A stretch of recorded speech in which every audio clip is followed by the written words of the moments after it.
Peace to the mothership. Just thoughts from the mind. It's my homie Turquoise. We chilling in the studio, Colorado style, rhymes for the times, freedom movement, vibes. And I just felt inspired to talk about some thoughts that were on my head, inspired by listening to some new music. And people always tell me I gotta get with the times and be down with what the youth are down for. And the mix of trying to do that mixed with not always totally relating and feeling that that is my vibe. And some of that comes from by way of the ratchet culture and the new trap music, and being a lover of music. I love different styles and beats and diversity and all that stuff. But also watching this artist who was a young artist from the South and from the hood, and thinking about hood culture and where I grew up in Milwaukee and hard culture and the youth and my music as well, which I try to do positive music, love music, conscious music, inspired more on the likes of Bob Marley than some of the click, click, bang, bang type of shit, and trying to be very mindful with my words and my intentions and the visions and content that I'm putting out. And so listening to this young artist talk about guns and sipping lean and being in the clubs all early, and me myself having kids, and what I want to encourage to my kids, and critiquing culture and our culture and black culture and white culture and native culture, and the youth and maturity, and thinking about the difference between growing up quickly and being an adult and maturing, and hood culture as well as abuse culture, people that grow up in abusive households, but also people that grow up, especially in black society, as well as native society and white trash society, because there's a lot of white culture that grows up in the same type of dysfunctional households and violent communities and things like that. So it's not just limited to one, but certainly we know black culture has a lot of hood culture and a lot of poverty, economical struggle culture. And so the maturity that comes with growing up around guns and violence and gangs and oppression and fatherless households, making young kids become serious and have to become adulting very quickly, and confusing that with what should be healthy maturity. And I was just inspired in thinking about what those dynamics are, and very tuned into especially the loss of innocence, because good households and intact households, mother-father households that allow you to feel secure, play and have security and safety, and have that ingrained in your subconscious in your everyday, doesn't make you soft, doesn't make you ignorant and incapable of protecting yourself and having security and wisdom out on the streets. And in hip-hop culture and black culture, and what a lot of these youths go through, having to mature and protect themselves and be exposed to guns and drugs and all the diversity that makes mature young kids feel like they're adults very young, it isn't ideal, and is kind of part of what I'm trying to heal and change in my own family and with my kids, and how I bring up my youth. And, you know, I think there's some preconceived notions or, you know, prejudice to thinking that you would be soft if you don't have the chains or the hood culture and the hardness that some of these youths are coming up in. Or, you know, even doing positive music, that it's kind of labeled as soft, and as if you matured in a healthy household that allowed you to keep your innocence and play outside without having to be so stuck in the lower chakras of survival. that somehow then you'd be a mark or somebody who then couldn't mature in a healthy way into adulthood, into young adulthood with wisdom and maturity that would still allow you to know your environment, still have prejudice and prejudge your scenarios so that you can tell if you're in this type of neighborhood or with this type of person or a junkie or an addict or a banger or somebody that you might have to protect yourself or put up some extra boundaries or security or, just be smart with street savvy. So, the harder you flash, harder you get flashed on. Some most deaf type shit where you're not walking around with a gold chain or even feeling the need to have a rope to, manifest your self-worth as you can go to places like Milwaukee, Chicago, or Harlem, or the South, or hip-hop culture where some of these people can't even get off their block but have $200 shoes or, $5,000 whips and rims, but ain't never even left their neighborhood and really don't have health, wealth, and prosperity, but are manifesting that in ways that are very limited and short-sighted. And so, also I've been just reflecting on my own makeup as a mixed human being with European, Native, and Black, African, and the difference between my passion and what I relate to and what I've been working for, and seeing modern hip-hop culture and even thinking of a relationship I just had, and not just that relationship, but different dynamics with people with two, say, Black parents that consider being mixed, whitewashed, or even some of the opinions and ideals that I strive for, which I hold in line with a Bob Marley or a MLK, and I believe even a Malcolm X, and but a Trudeau, and Native values that are about bridging the gaps. And in this culture where if you're not just all Black power or Black ideals or Pan-African or something like that, as though you don't have the same depth and value of Blackness or culture or hip-hop or a variety of things. And I think we live in a culture that is critiquing white society to the max, and I've done that to the max, including myself and the whiteness and European blood that runs in my veins. And the freedom movement started from critiquing white society heavily, especially around Native culture and Pine Ridge and the responsibility of what it would take for all the cultures and people with economic and social power to change the state of not just Pine Ridge and the reservations, but Black America and the hood, but also what is AKA white trash, and people that I knew that were impoverished white folks in my community and my history. And dealing with people, both in Native culture, not being from the res, being considered in Native culture more Black than Native, but then in Black culture not being considered Black enough because I'm Native and European too.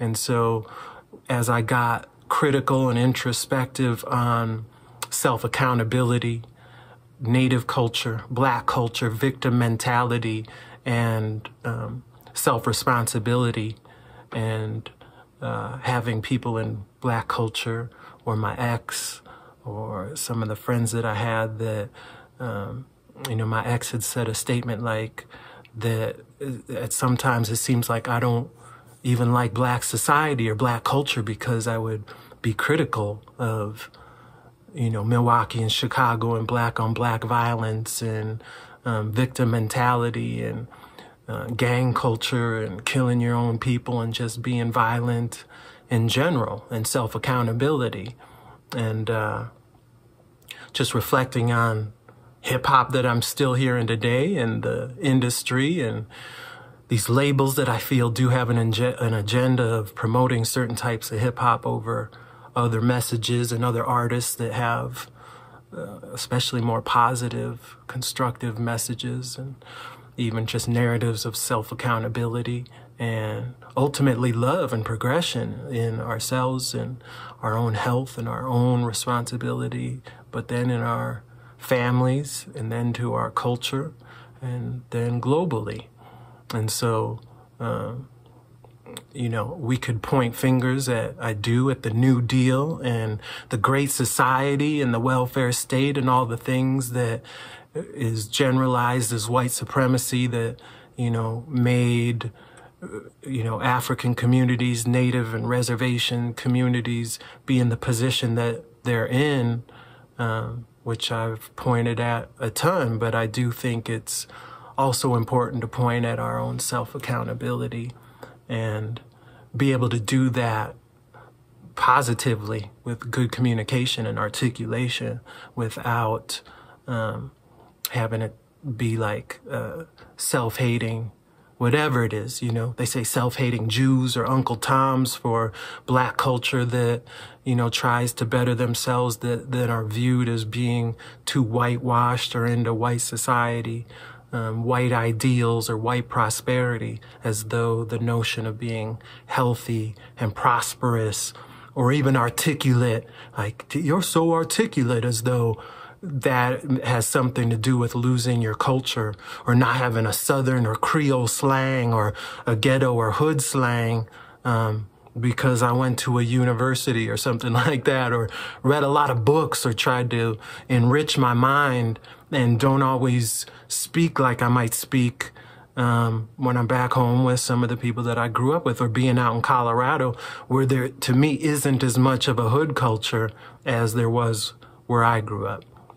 And so, one, just being proud of the ideals that I'm still trying to push, which is that it hurts my heart to still see some of these young new rappers and young hip hop culture where we're still pushing or overlooking, having, you know, lyrics and ideals and even the need for having shooters under the seat and sipping lean at a young age, and why these kids or people in general even turn to lean or opiates and all of these sedatives, which usually come from loneliness and depression and gaps with our family and our friends and our community, and needing love and security and that same innocence that is lost in the youth. And so I still want to push whole families and keeping youth intact and keeping the innocence as long as we can, and developing security and family love so that you can mature into an adult from a healthy place, as opposed to just the root chakras in a place of survival and just, you know, trying to, you know, avoid the chaos and the dark, all the shadow shit in this world that is there. I don't walk around with a blind eye to it, but that's certainly not when I do my manifestations and my visualizations and my meditations. I'm not like, God damn, I want to manifest some hood shit where I need a, you know, 6-shooter and a Glock and all this stuff to be a man or to be hard or to be mature. I want to see my people living in love. I want to see my people living in love. Hate to see them, you know. So I was just inspired and thinking about that, and I got my homie Turquoise here, and so we sending love to the world. And, you know, I do these videos sometimes, and just when I do feel inspired, and for no other reason than to keep communicating with people and use the new technology that's out there to reach more than just the people in my immediate surrounding. And so that's what we doing.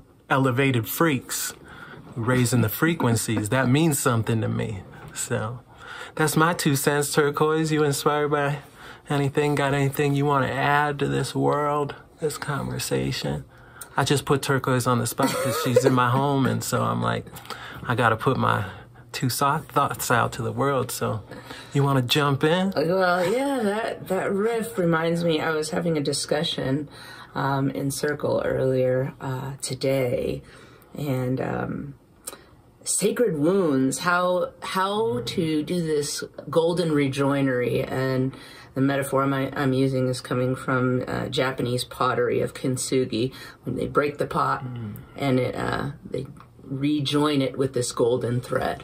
And this idea of like making wounds sacred, and those who have wounds that have not become sacred, in the process by which we hold and heal. What are these neo-rituals, particularly as it pertains to hip-hop, as you said? So like the Cypher Circle being a wisdom circle, repurposing of that is kind of what came up for me. And like, what is the container? What are the ways in which? What are the, you think about hip-hop on the radio or on Spotify or in venues, and, maybe the club being the place where we kind of let our sexual, whatever's the repression there, and perhaps the dive bars being where our collective grief goes to, work or not work itself out, to be subdued or to be deadened in these areas, and with, drinking spirits to enable ourselves to.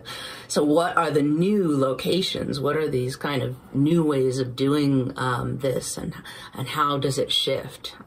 Because elders do need their wounds to become sacred, such that the intergenerational trauma can work its way out. So I think that's the thing that's coming up for me from listening to you share, is like, well, how, and what ways do we do this? And so solution oriented, because that's what it's still about, is not just venting and victim mentality, but solutions and the visions that give us a place to harness and channel our energy and our emotions and our resources.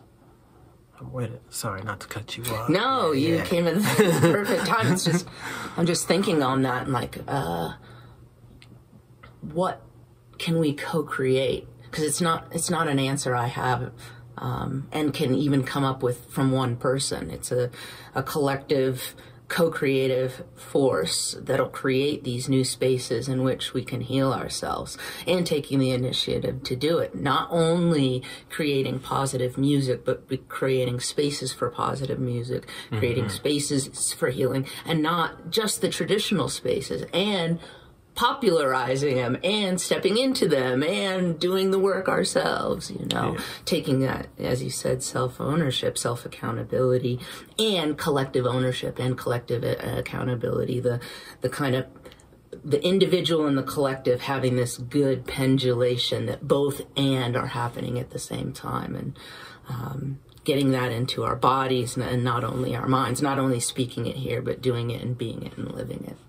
So and making it dope, because I think that's part of the point of hip hop culture, is like making, in the 80s and the 90s and the medallions, it was like making conscious and black power and black pride cool as fuck, and having Public Enemy and people that were like, I want to be like that, and they were still preaching health, wealth, and prosperity. It wasn't just the ratchet shit. And so I think that's part of what this intentional industry got rid of for a very specific purpose, to divide and conquer and to keep people in the low chakras and caught up in fear and domination and competition in the unhealthy ways, as opposed to steel sharpening steel and raising it up. And those, exactly what you're talking about, is my passion. And I keep some of my dreams and my visions to self fruition, but that really is one of the things that I want to manifest.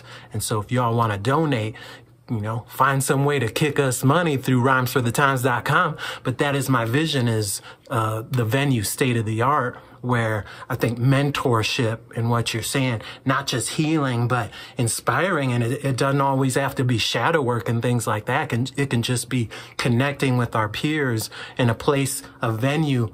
State of the art is a venue that has music, has ceramic wheels, fine arts and painting. There's gardens outside. It's not just a bar where you got to be drinking the spirits. It's going to have kombucha on tap and healthy alkalized water, where we can be socializing without having to get liquid lubricated, just to be authentic and put our walls down a little bit to be connecting, or having a dating scene and trying to have authentic hookups where you're not having these drunken one-night stands, but really connecting with people, much less the elders connecting with the youth, and around having a library in there. I got it all planned out, but health, wealth, and prosperity in one venue, where we should be seeing these venues all over the world already, where it's not just the clubs that we got right now, where that's how this whole thing started, watching this young buck talking about being in the club, sipping lean, coming up with this song that went platinum, multi-platinum, you know what I mean? And having platinum chains, and just feeling a little sad, wanting to celebrate this youth, while also being like, damn, it's funny, this industry, and having all that money going to somebody that probably had a dysfunctional childhood and a dysfunctional family, and not hating at all on it, but also wanting the healthy side of us, and the healthy people that are doing real positive work as well, to get that same platinum and those same resources and the same respect and support from the industry, as well as the people, because the power's in the people, and having the people really support that which they do want to see come to fruition. And so it's just funny what is popping and what is banging. It ain't about people should be on my shit, but I do think there should be some other hella positive things that are in the spirit of Mr. Marley, making hip-hop culture and our culture thrive in sort of the next level. So that's what I got. We're doing it. We normalize in a culture of deep authenticity. That's it. And radical self-accountability. So when I'm criticizing black culture, and I'm criticizing native culture, and I'm criticizing white culture, it's all in the same vein, to steel sharpen steel, and to get the greatest, grandest vision of who and what we are forever. So criticism through love is very different than beating somebody down through negativity and ego and just trying to dominate. So nonviolent communication, active listening, and all the tools that we got to actually make the dialogues better, our families better, our relations better, and keep building. This is my beloved Turquoise. It's my beloved MCAD in the house. RhymesForTheTimes.com. This is just thoughts from our mind and our heart. Peace, love, and positivity. Word. It's all coming together right here now. It's all coming together right here now. It's all coming together right here. Who's that? It's love. Can you feel it coming through that? Conscious revolutionary music. Yeah.